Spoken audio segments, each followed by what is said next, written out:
Hello from Japan. It's about 2 in the morning here on the 24th of October, 2025. And President Trump should be here in just a few days. He's scheduled, or at least it's been announced that he's going to be between the 27th and the 29th of October. So it's just a few days.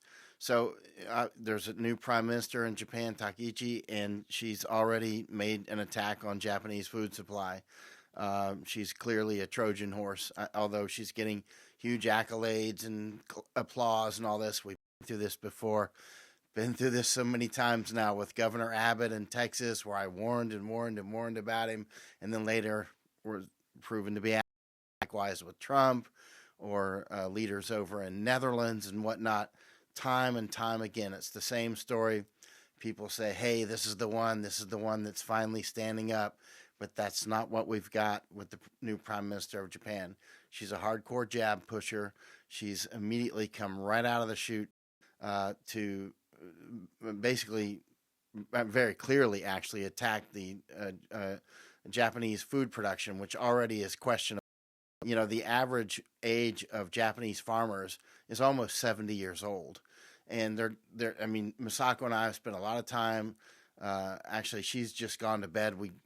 Because she's got an interview to do in just hours from now. We just got off with Emerald Robinson talking about food supply, but the food supply in Japan is directly under attack, and it's already, like I said, questionable. There's bears running all over the place. Web search bear attacks in Japan. They're killing people constantly now. The attacks are going through the roof, injuring a lot of people. Why? Because farmers, I think there's multiple reasons, but one is the farmers are dying off, and so it's called rewilding is what the World Economic Forum calls it, right? And if you fast forward back over to Netherlands and Germany, likewise, and across other parts of Europe, wolves are being released, and those wolves are killing off livestock, threatening people, and that sort of thing. This is part of one of the many weapons in this unrestricted warfare that's being used to knock the farm land, whether it's windmill production and installing windmills on prime real estate windmills that are made in places like, well, specifically China, and the solar panels here in Japan, over in Texas, over in Netherlands, Germany, all these places we go, they're putting they put the solar panels and the windmills right on the prime real estate for farming real estate, right? And ranching. So now has just announced, you may have seen it, it's pretty contentious now with a lot of American ranchers who are clear Trump voters. Most of them have been. A lot of ranchers stopped supporting me a long time ago because of what I was saying about Trump. Obviously, share this with all your rancher friends, and no doubt it's going to hit, the inbox of some who long ago said they would never listen to me again. Trump would do this, and now he is doing it. At some point, I think I have earned the ear of people who think that I'm just saying these things because I don't like Trump. That is untrue. I don't like Trump because I need to say these things. He's still a jab pusher, hardcore jab pusher. We are almost in November of 2025, and he's still pushing the jab openly, right? And so he is clearly attacking American food supply, Trump. Misako and I, we went down to Argentina in November of 2024, so about a year ago. We went to the CPAC down there, and they opened up CPAC, Ben speaking and others. They opened the CPAC with Viva Argentina, Viva Estados Unidos, and Viva Israel, right? Israel and China are fighting over Argentina. I've talked about this many times. It's a long story, but it's fascinating. It's the same fight that's going on in Panama and others, right? The fight that people don't even know that's happening. They think it's between Americans and China, which is partly true, but it's also between Zionists and China, right? But if you say this, people lose their mind. Naturally, they have heart attacks and need defibrillators, however you say that thing, pop panels, right? Because you said the word Zionist and that sort of thing. But it's just the truth, right? the farming, the farmers in the United States are out of business, and Trump is saying he's going to buy beef from Argentina, right, to save Argentina. There's a huge Zionist ranching complex down there, right? I mean, it's like probably a coincidence, but Trump is an open Zionist. He's openly that, right? So, anyway, so at the end of the day, uh, if you want to know what's wrong with Argentina, it has nothing to do with anything except Argentinians. They are very leftist. If you go to their bookstores, we spend a lot of time in their bookstores. I always go to when I go to other countries, I go to the bookstores, I go to the libraries and that sort of thing. Go ahead. If you're in Buenos Aires, spend a day or two going into the bookstores. They got a lot of bookstores. They're really into books. That's great. But they are just filled with left wing, right? So, thinking that you can, I'm not saying that this is what Trump is thinking. I don't know what he's thinking other than he's definitely attacking U.S. But anybody who thinks that this is there to save Argentina, let's put it that way, would be off their gourd if they think this will work by buying, Argentinian beef while American producers go out of business. It's not going to work. It's like, the actor, what's a famous guy that went over to India in a place where I was at, and he did this big cleanup in India, right? He got everybody, got in the news. Here I am cleaning up India, set the example. And it was instantly dirty again. So it doesn't, in that period, it was up in northern India, right? And so, it until you get people to, Americans kept, we used to be quite dirty as well until the Indian commercials and the crying Indian and all that stuff. And we said, oh, what? Polluting is bad. So that was a positive information campaign to get us to stop throwing trash all over the place. But cleaning up the trash doesn't work. And pouring money into a left-wing cesspool like, Los Angeles doesn't work because it's a bottomless pit. It's never going to get better no matter how much money you pour into it. It's like a sinkhole that's bottomless. And it's the same with Argentina. They're left-wing. There used to be a saying, rich as an Argentinian, right? Because the Argentinians were rich. They would take ships over to Europe. They would have multiple ships, the rich people. One ship would be like they had their cows so that they could milk them and have fresh milk on their way over to Europe for their vacations and that sort of thing, to Spain. Right? I mean, this in France and those sorts of places. So, I mean, this is not, if you look at the old train system in Argentina, it's intense. An old train map of the train networks. You can look at the old photos, the old books. They had a very serious train system. Now it's in disrepair. It's falling apart. They went left wing. Now, why did they go left wing? Somebody brought it to them. Somebody infected them with it, and now they've got it, right? So it doesn't matter how many aspirin you give by putting American ranchers out of business. They're going to stay left wing, and they will just take all of our food security, and we will be under control, right? At the end of the day, remember, the things that we've gotten right by predicting that we're going into famine would include, I'm talking Misako and me, getting things right like Nord Stream being destroyed. We got that right so far in advance. It was like throwing a dart 5 miles and getting a bullseye, right? We kept throwing that dart. Something's going to happen in Nord Stream, right? How did we get that right? We got it right because we know what's going on. We know what's going on, and we go around the world and we look at these situations, right? We accurately predicted Groningen gas field would be closed. But again, that was a 5 mile dart and high winds, right? People were saying they're never going to close Groningen gas. Wrong on this one, and they closed the main part of it, right? Or the screwworms. Again, how did we predict screwworms? Another 5 mile dart, right? Right in the bullseye. Most people had never heard of screwworms. How did we predict screwworms? Because we know what they're doing, and we know some of the mechanisms used to destroy American food supply and Japanese food supply. Japan, I'm in Japan right now, is hanging on the thinnest of threads when it comes to food supply. Misako and I were just over in Thailand. If and when Japan goes into a very serious food crisis, there's been many famines in Japan. I wish I had my Kenjiro statue here. He's on the other side of the room, down there. And so Kenjiro is a famous Japanese autodidact. He studied himself, and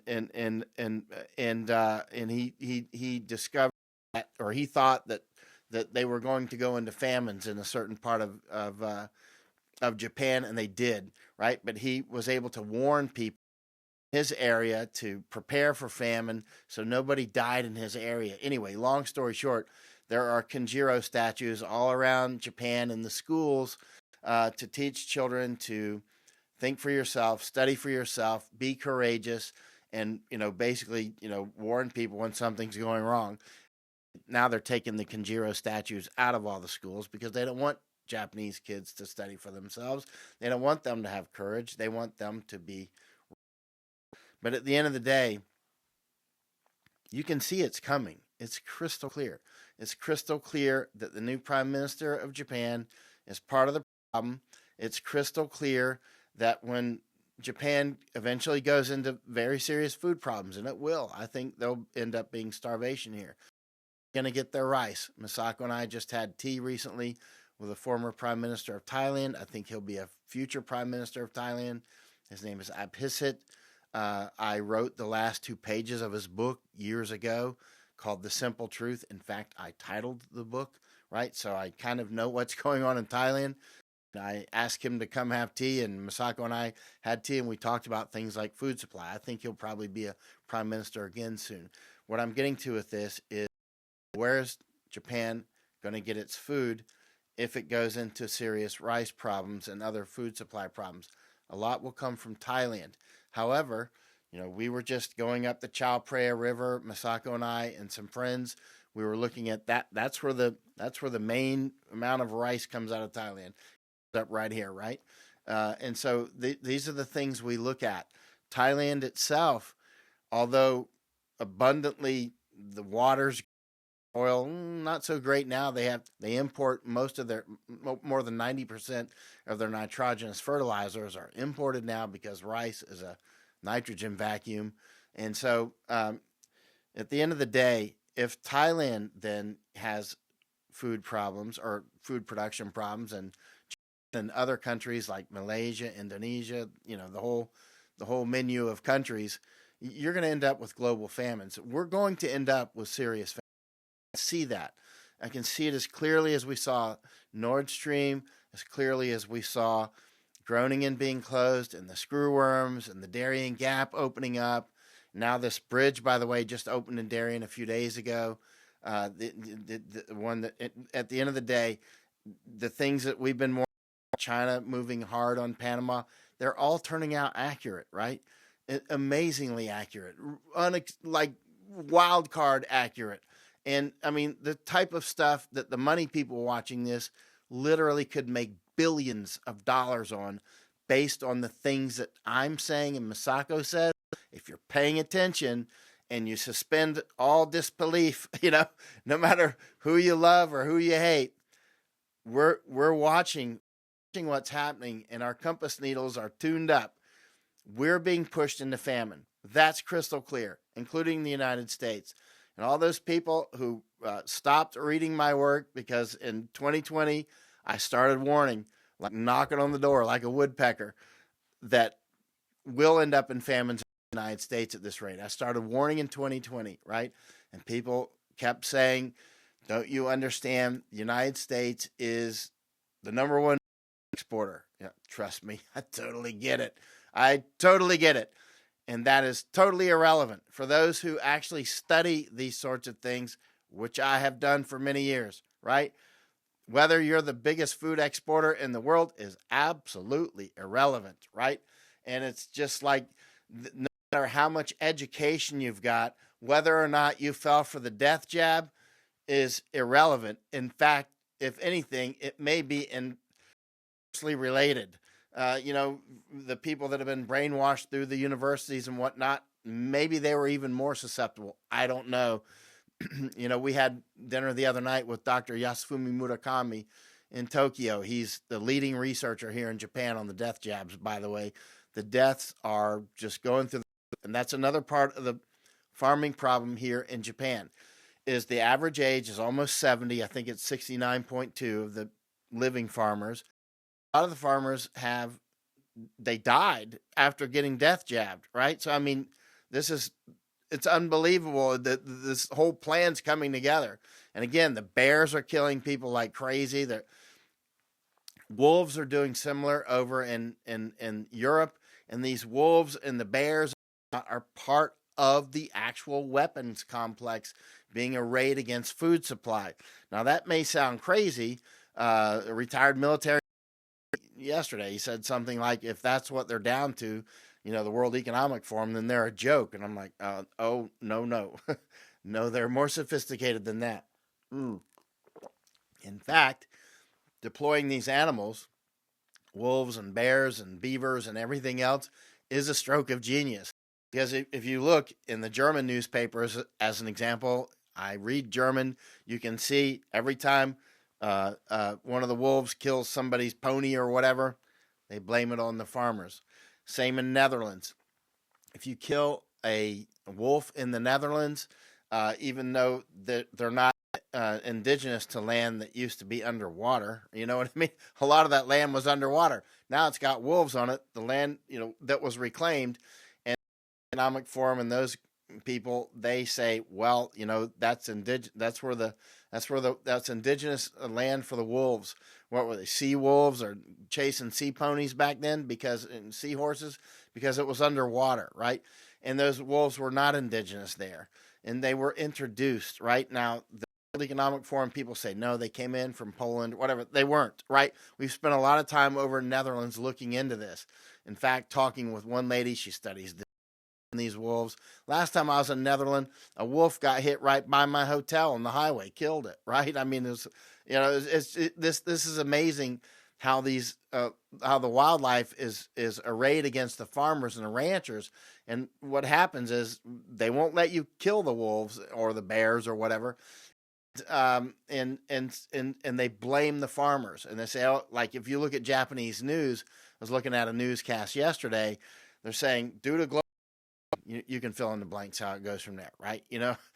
All you have to hear is that part and fill in the blanks, right? There's like, due to global warming, there's not enough acorns and yada yada yada, so they're coming into town because the people have encroached on the at the end of the day, it's decreasing the food supply here in Japan, over in the United States, up in Canada, all across Europe, Australia, same game all over the place. Using the animals is just one more strokes of genius, because it's a low, it doesn't take, actually, Masako and I were talking about this yesterday and today.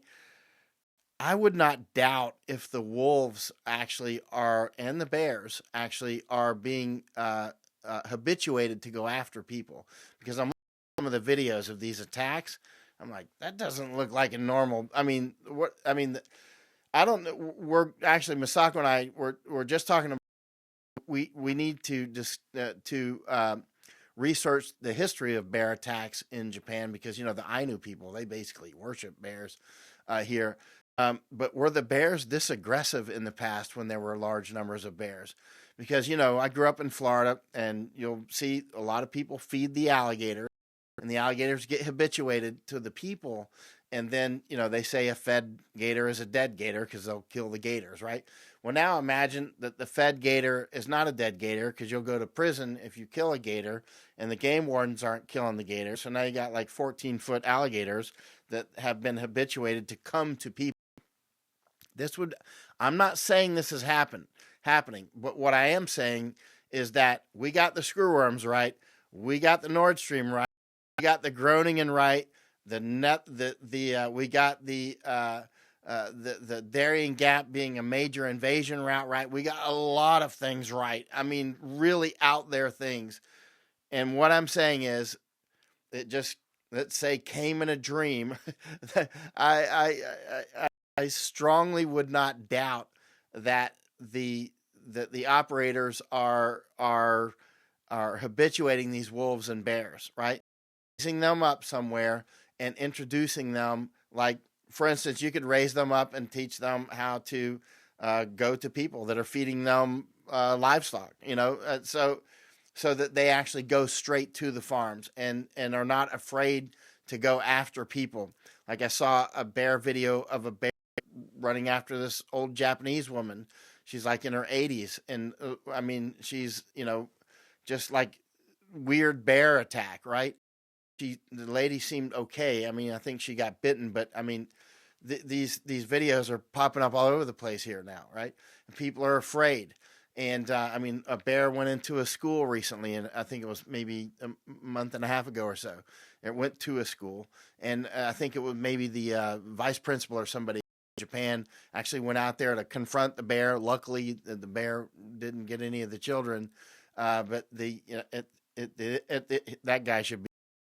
But I just knowing how they operate, how the World Economic Forum and those ecosystems operate, it's a no-brainer to habituate, to raise the wolves, raise the bears, and habituate them to do the things that you want them to do, and just release them. And then they're gonna offspring to do that as well. This is a no-brainer. It's kind of simple actually, and so I'm not saying they're doing that. I'm just saying that fits the fact pattern. The screwworms that we predicted way in advance, just out with a smidgen of evidence. The smidgen of evidence that we used to predict the screwworms that attack beef and other meat, let's say, including humans, was Masako and I were told in a meeting in Panama that screwworms are down in the Darien Gap, and there's a program to stop the screwworms down there that the United States has been running for generations. And if those screwworms get back to the United States, it would have a deleterious effect on our food supply, right? So, immediately, Masako and I left the meeting and sent a message to the COPEG people down in Panama to tour their facility. And just by the tenor of their response, I'm like, those screwworms are going to end up in the United States. Immediately published it. That was a smidgen of evidence. But we know what they're doing, right? Sometimes I have to put my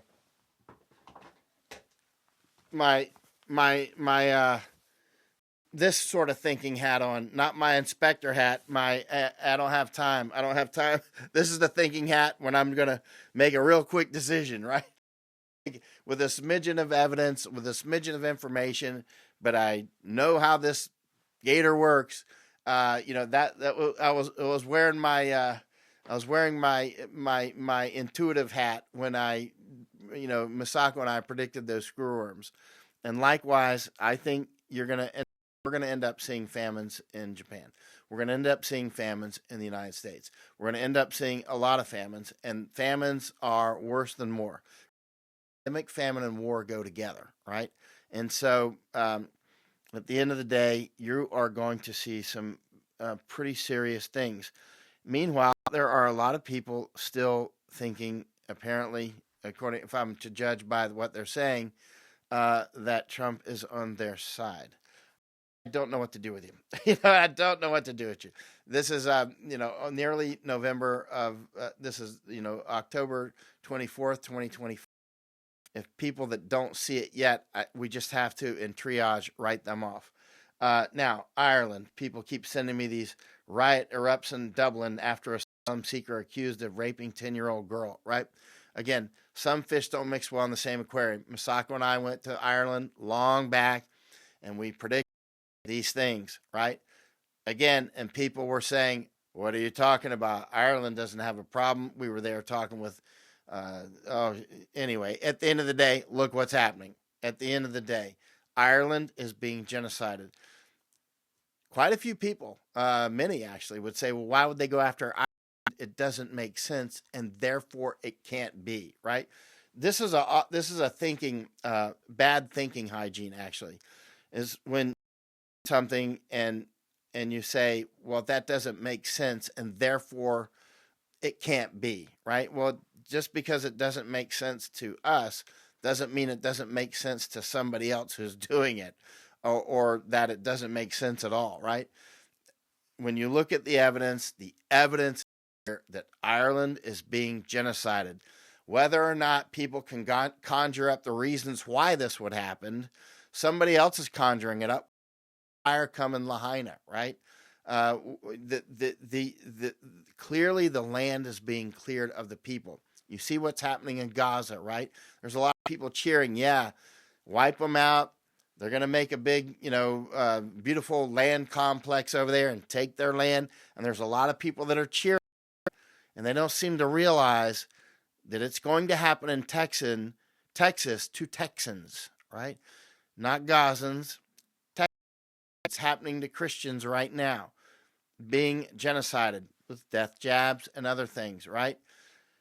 Clearly being replaced. It is amazingly obvious. What can you do? People say. One thing is never support somebody who's trying to kill you, right? That's like a no-brainer.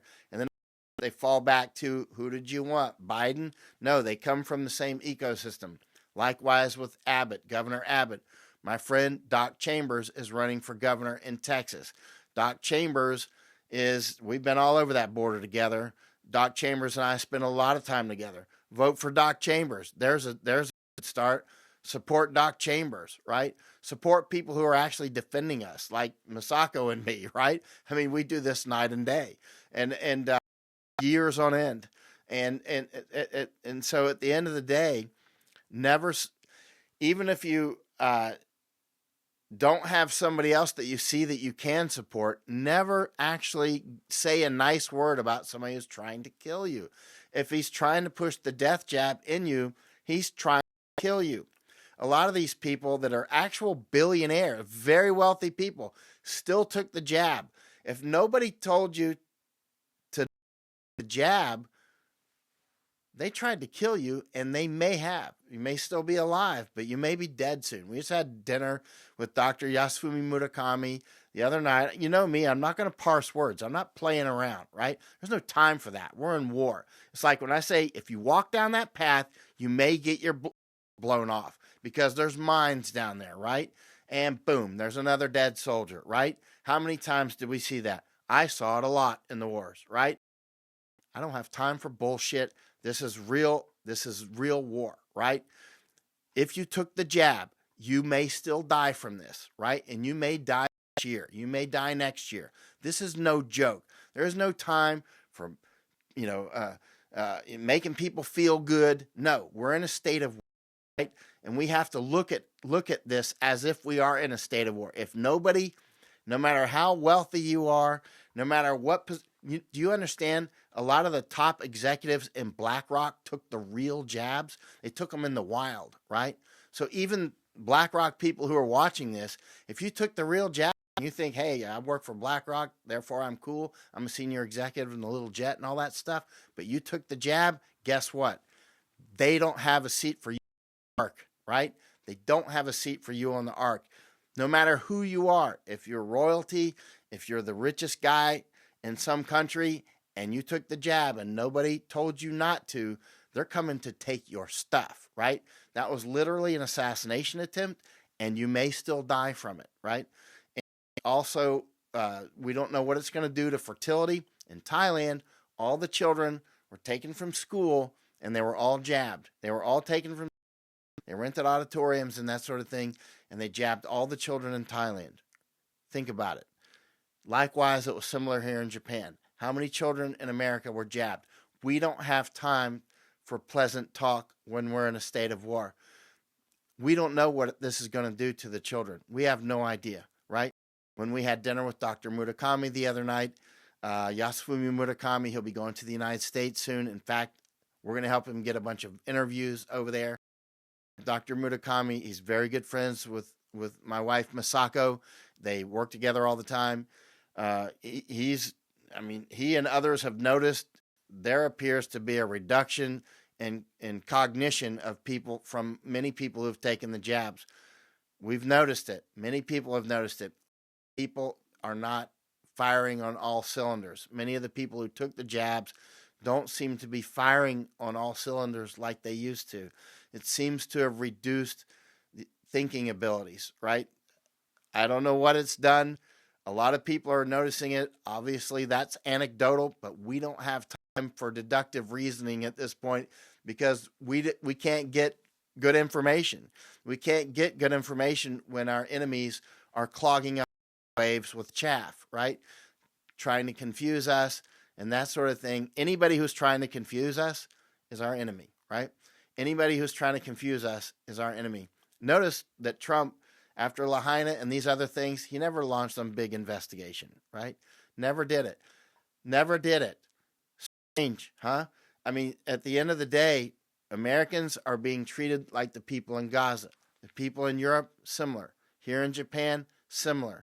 It's just happening in different ways. So at the end of the day, I wanted to say that before I go to bed. Well, there's not much to sleep about now. I'll just stay up and work. But Masako and I stayed up because Emerald asked us to go on her show, so we did it with short notice. But again, Ireland is, riots are unfolding now. Some fish don't mix well in the same aquarium. Ireland's being destroyed. England gone. Luxembourg gone. Luxembourg is actually gone. You can go over there and look for yourself. I mean, it's done. What's going to happen to the Third Army and America's National Cemetery there, where Patton is buried? I don't know. I took Masako there a couple of years ago, and I said, "Here's where our people are buried." General Patton, who liberated Luxembourg, and for what? Now given away. At the end of the day, by the way, the Ukraine war. What did I say about the Ukraine war? It's actually, go back, throw a dart at 10 things that I wrote, just random things. Pick 10 random things that I said about Ukraine that are all still up there. Many, many issues, many things I've published. Look how accurate they've turned out. And I want to say this crystal clear. Israel may or may not survive in the long run, right? And again, people say, no, they're going to survive because of this, that, and the other. And, the Schofield Bible tells me so, or something along those lines, right? At the end of the day, I'm looking at this from a war perspective. They have no friends left. The U.S. base is leaving. Americans who used to support Israel don't anymore. They went from support to neutral to actual opposition, right? Look at Charlie Kirk. What happened to him? I don't know. Some people say he's alive. Some people say he's dead. Something happened, and that was not Hamas that did it, right? And so at the end of the day, the world is becoming more and more energetic. The Ukraine war now has a life of its own. As I've learned, once a war gets to a certain level, it has its own life. Trump is powerless to stop the Ukraine war if Russians don't want to stop it. What's he going to do? Nuke Russia? I mean, he could. And, of course, then that's it for us, right? That's it for most of the world, right? It'll be done. There'll be huge famines with whoever's left over, right? You look at these things. Look at what happened with the U.S. Navy, right? The Houthis, their sandals and their rockets, they closed the Suez Canal. They closed the Suez Canal for most traffic. Big deal. Luckily, that was the only thing that was closed at the time. The Bab el-Mandeb was closed, actually. But had the Panama Canal been closed and had Strait of Malacca and Hormuz been closed simultaneously, that would have been a huge deal for food supplies around the world. And at the end of the day, again, if you were not warned not to take the jab, no matter what parties you get invited to, they tried to kill you, and they may have, right? So, listen, all I've got is 24-karat information. That's what Masako and I had. That's it. You can either support people like Trump or whatever, or just use this information freely, because as you notice, I don't put most of it. I put very little behind the paywall, and I know it upsets people that pay. So occasionally I put things behind the paywall because, people want stuff behind the paywall. But at the end of the day, there's a lot of people that just can't afford it. There's grandmothers out there that can't afford it. There are people out there who want information and they can't afford it. So please understand that I would rather give it away. I've done this for years and years. Look, when I first went live with my first publications that were online in 2005 from the Iraq War, ever since then, I never put anything behind a paywall because there were so many people I knew could not afford it. And so, and I know it costs a lot. There's a lot of people that want things to be behind the paywall, but I want, like, I always imagine my grandmother. My grandmother would not have been able to afford more than like $5 a month, right? So I think about her, right? So it's always like, okay, I should put it behind a paywall so my grandmother can't see it, right? She's gone now, but at the end of the day, there are a lot of other grandmothers and grandfathers out there and people that have children and can't afford anything at all. And information. And so I'm just gonna occasionally I'll put stuff behind the paywall, but actually it pains me to do that. And so I don't like doing that. So if you want to support, please do it. Substack, uh, the Go, of course, PayPal, Venmo, Cash App, and these sorts of things. Direct wire, checks. You can write checks. Actually, you can photograph a check and email it to me at my email address, which is down below, michael.yon@protonmail.com. And by the way, I put my email address out there, and please understand there's some people that are a little chatty, and they'll write me emails that are like pages long. And keep in mind, right now it's what time is it? 2:30 in the morning here in Japan, and so I work 18 hours a day minimum, right? 7 days a week. My idea of a vacation, Masako and I, when we go on vacation, we go to used bookstores for a few hours. That's it. We don't have a lot of discretionary time to chit chat about random stuff, asking me to research what's happening with some nuclear plant in Russia that would require me to go to Russia for. You know what I mean? I can't do that. That's out of my purview. And but what we do look at is food supply. We do look at the death jabs. I mean, that's a serious issue. This is not over. The new Prime Minister of Japan is a jab pusher, and she's all for having future hardcore mandatory and lockdown. So you see the big gushing, hey, she's great. She's going to address the migrants, the invaders, but she's not. That's not, when you look behind, keep in mind, Misako is very well connected in Japan, very well. We feel the pulse, right? And it's clear that there's no plans for any mass deportation. There's no plans for that. I'm sure there's going to be some that hit the news, and there'll be some, here they go, putting them on the airplanes and that sort of thing. But at the end of the day, that's not what's happening behind the scenes. What's happening behind the scenes is, why is Trump coming over to see her instantly? She just gets put into office, and Trump's flying right over to see her. Trump, the jab pusher, the guy who's going to send our money down to Argentina instead of allowing our ranchers to rebuild. They're destroying our ranchers and our farmers. That Trump is one of the globalists, right? It just is what it is. So prepare accordingly. You're in a state of war. And it's very important to have accurate 24-karat information. Please donate. If you can't, that's fine. But what you can do is share. Just share the web page out there. Share it wide and share it far, and take action when you see things. When I warn you about something, take it to heart. It's often costly for me to go after somebody like Trump. It was costly for me to go after certain generals in the war. It was costly for me to go after Obama. When I went after Obama, you wouldn't believe it. Boom, I must have lost, I don't know, it was a huge readership. So my readership is constantly getting cut in half. It's got like a half-life.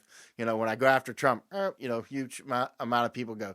Went after Obama, a lot of people left, right? Of course, you didn't have to go after Biden. Biden kind of, you just look at the guy. Who's going to support that guy? You know what I mean? But when you tell the truth about these things, you will lose support. And so at the end of the day, please help out. It's necessary. This is expensive. And at the end of the day, I appreciate it very much. And I'm going to say goodnight. please share this out.